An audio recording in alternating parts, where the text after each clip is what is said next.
What up, Fight World? It's your boy Ego, and I'm back with some more boxing. I'm back with my latest poll. I want to ask a question, pose a question to you guys. I'll briefly state my opinion. I really want to get the opinions of you guys. Leave comments. Let me know what you guys think on this subject. So today, Oscar De La Hoya of Golden Boy Promotions, former boxer, he released some statements that shook up the middleweight division, and he basically said that Peter Quillin, Kid Chocolate, is the best middleweight out there. He said that Kid Chocolate Quillin will also destroy any middleweight that's out there.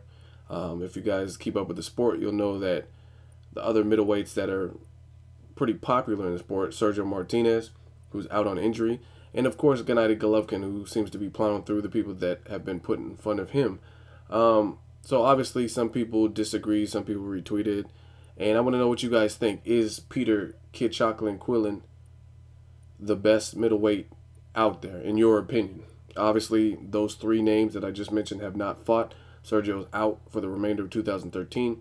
He needs some rest and recovery from some injuries he sustained in the Chavez fight, and sounds like re-injured when he fought Martin Murray in Argentina.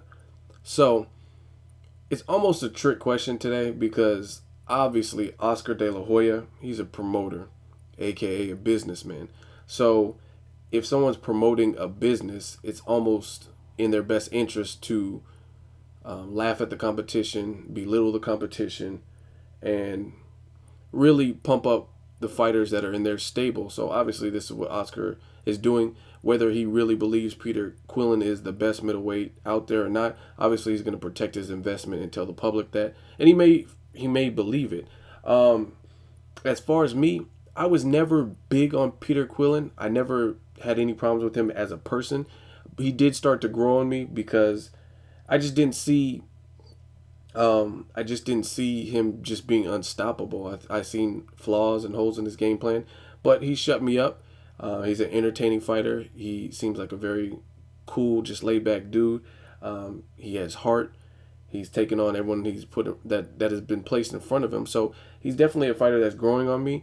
I don't know if I can honestly say I would see him beating Gennady Golovkin or even Sergio Martinez. As far as Sergio Martinez, it really depends on how much Sergio has left and what Sergio shows up. If it's the Sergio that gave Chavez Jr. problems, then I see Peter Quillin having problems.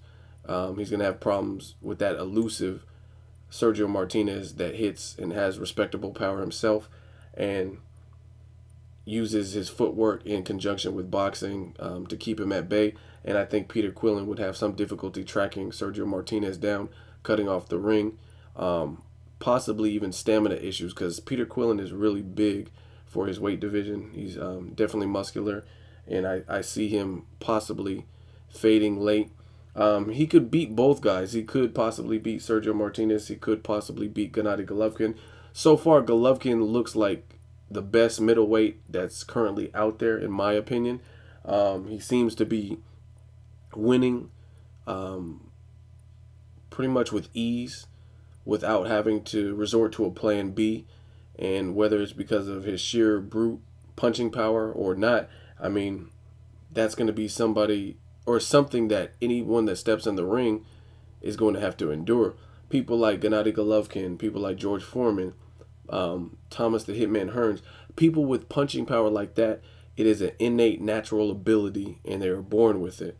There's obviously little things you can do to try to work on your strength, but ultimately people like Mike Tyson and everyone I just listed, these are naturally strong people. Strength is part of your genetics. It is part of who you are.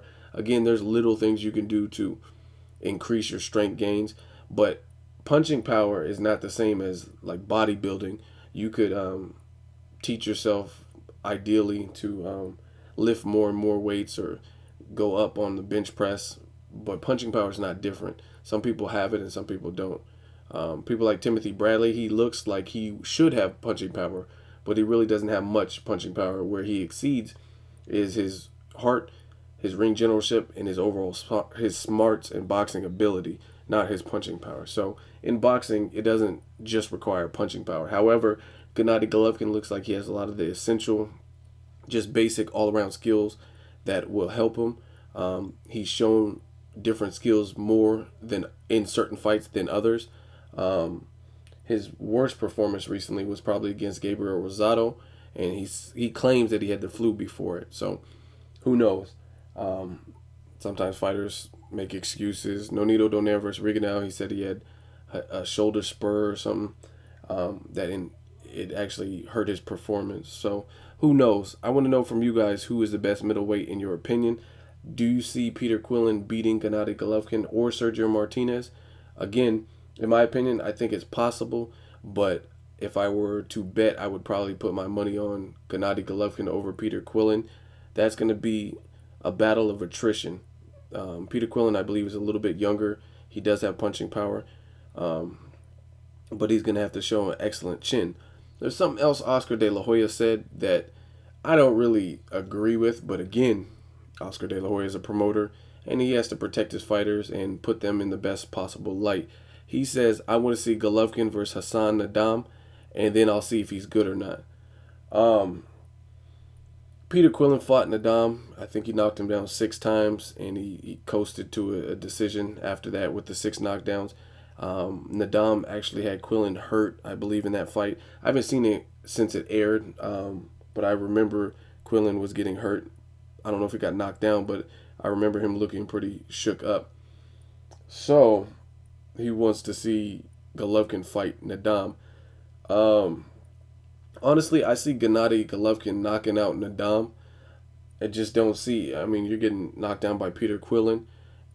I see the body work that he was putting in against Macklin, the amount of pressure that he's been putting in against his opponents, fighters like Ashita versus Macklin. I mean, he's cutting off the ring really nice. I don't know that Nadam has enough boxing ability or power to keep Gennady Golovkin at bay. I don't know if he has enough to get Gennady Golovkin to respect him enough to the point where I see him beating Gennady Golovkin. He could make it a fight for some rounds, but I really don't see Nadam being able to handle what Gennady Golovkin would bring.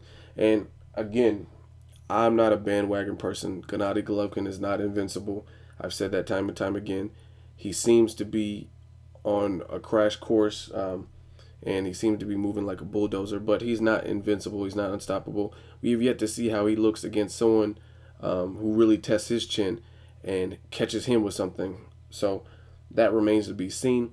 I just don't think Hassan Nadam is the guy to do it. Possibly Peter Quillin, possibly Sergio Martinez, but I don't see Hassan doing it. So I think Oscar De La Hoya was a little bit overzealous, just kind of protecting his fighter with that statement. Let me know what you guys think. Who is the best middleweight out there? Is it Gennady Golovkin? Is it Peter Quillin? Is it Chavez Jr.? Who do you guys think is the best one? Triple G? Let me know something. As always, hate, comment, or subscribe. Till next video, it's Ego signing off.